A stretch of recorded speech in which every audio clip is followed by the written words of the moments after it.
ఈరోజు 22వ తారీఖు 8వ నెల 2025.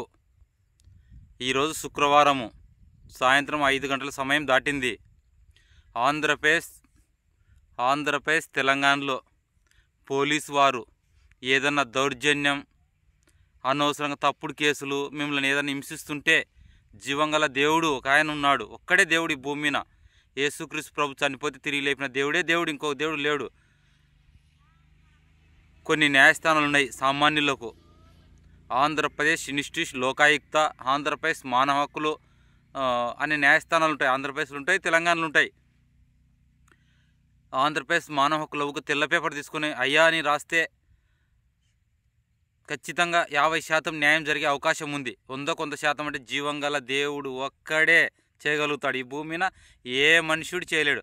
ఆ దేవుడిచ్చిన అధికారమే ఈ చట్టాలు కానీ, ఈ ప్రభుత్వ అధికారులు కానీ 100% దేవుడే చేయగలుగుతాడు.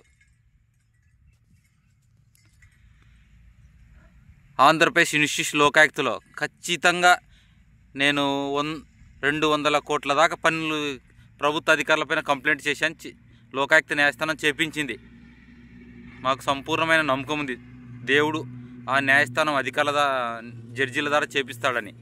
మీరు ఏదైనా ఉన్నప్పుడు కర్నూలులో ఆంధ్రప్రదేశ్ ఇన్స్టిట్యూట్ లోకాయుక్త ఉంది, మానవ హక్కుల న్యాయస్థానం ఉంది. రెండు పెద్ద న్యాయస్థానాలే.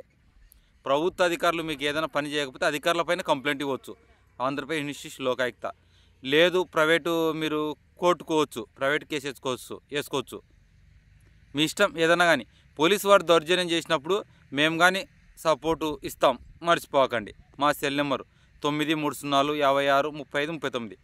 ఆంధ్రప్రదేశ్ తెలంగాణ 2 రాష్ట్రాల్లో ఎక్కడైనా మీరు లోకల్ లీడర్లు, మీ బంధుత్వం చూడండి, కానప్పుడు మాత్రం మర్చిపోకండి. ఎందుకంటే మా బలమే జీవం గల దేవుడు. ఆ దేవుడు ఎవరంటే యేసుక్రీస్తు ప్రభు చనిపోతే 3వ దినంన లేపిన దేవుడే దేవుడు. ఇంకొక దేవుడు ఈ భూమి మీద లేడు. ఓకేనా? అందరికీ వందనములు.